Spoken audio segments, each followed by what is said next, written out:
Ukraine's military released combat footage on Friday that appears to show its forces blowing up a Russian mobile short-range missile system. The Ukrainian Defense Ministry said Friday that the Russian Tor air defense system was destroyed in a high-mobility artillery rocket system, HIMARS, attack carried out by Ukraine's 14th UAV Regiment. The 35-second aerial footage was first shared by the Ukrainian Armed Forces Center for Strategic Communications, STRATCOM, on Telegram. It shows a Ukrainian drone evading a Russian Tor air defense system missile. Newsweek could not independently verify the footage and has contacted the Russian Defense Ministry for comment via email. It's not clear where or when it was filmed. The U.S.-supplied HIMARS has allowed Ukraine to destroy Russia's most advanced anti-aircraft missile systems. The rocket system has been used extensively throughout Russia's war with Ukraine, which is now in its third year. Washington has supplied the Ukrainians with at least 39 HIMARS since the conflict began. Ukraine has regularly targeted Russia's Tor systems, which are capable of downing aircraft, drones, guided missiles, and other precision munitions at medium to low altitudes. The Tor M2 variant is capable of destroying drones and other complex aerial targets. While on the move, Russia's state-run news agency TASS reported last February, citing a military expert. In June, Ukraine's military said it attacked Russian troops who were hiding in a forest in occupied southern Ukraine. The UAV crew of the 73rd Maritime Center of Special Forces discovered the location of a concentration of Russian forces while conducting reconnaissance in the southern direction. Ukraine's Special Operations Forces, SSO, said in a post on Telegram, sharing footage of the attack. The SSO adjusted HIMARS fire at the location of the Russians in the southern sector, the post continued. As a result of the strike, the Russian military suffered significant losses. And in October 2023, footage purportedly showed the aftermath of a HIMARS strike on a Russian battalion. A Ukrainian open-source intelligence project, Deep State, reported that the attack was carried out on a training ground located near the village of Podokhalinivka in occupied Kherson. The BBC News Russian service, citing a source in the Ukrainian Special Services, reported that the attack occurred in the exact location. Ukrainian newspaper Zerkalo Nedeli reported that at least 60 Russian troops were killed in the Kherson attack. Meanwhile, Banker and his men have been trying to fight off Russian attacks along the Ukrainian front lines for more than 2 years. But it's only now that they can finally strike where it hurts, inside Russia's territory.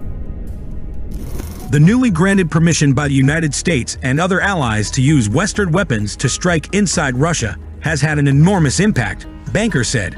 We have destroyed targets inside Russia, which allowed for several successful counteroffensives. The Russian military can no longer feel impunity and security, the senior officer in Ukraine's security service, SBU, told CNN. For security reasons, he only asked to be identified by his call sign. After many months on the back foot because of ammunition and workforce shortages, Kyiv can finally take full advantage of Western military aid that started to flow into the country last month after months of delays. Soldiers on the front lines say the deliveries are beginning to make a difference, especially since they can now use the arsenal to strike across the border. We can see the impact of the aid every day. Artillery, longer-range multiple-launch rocket systems, with various types of ammunition and submunitions. It's affecting the overall battlefield picture. Ivan, an officer with the 148th Artillery Brigade, told CNN. He also asked for his full name not to be published for security reasons. We are deploying the most effective weapons systems in the areas where the Russians are trying to break through the defensive lines, and there has been a significant slowdown in the Russian advance, he added. While Kyiv hasn't managed to reclaim large swaths of territory, it has successfully averted what could have been a disaster: the occupation of Kharkiv, Ukraine's second city.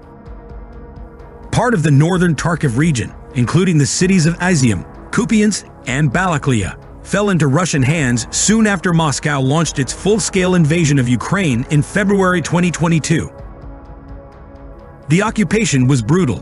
When the area was liberated in the fall of 2022, Ukrainian troops found evidence of what they say were war crimes committed by Russian forces, including multiple mass graves and torture chambers.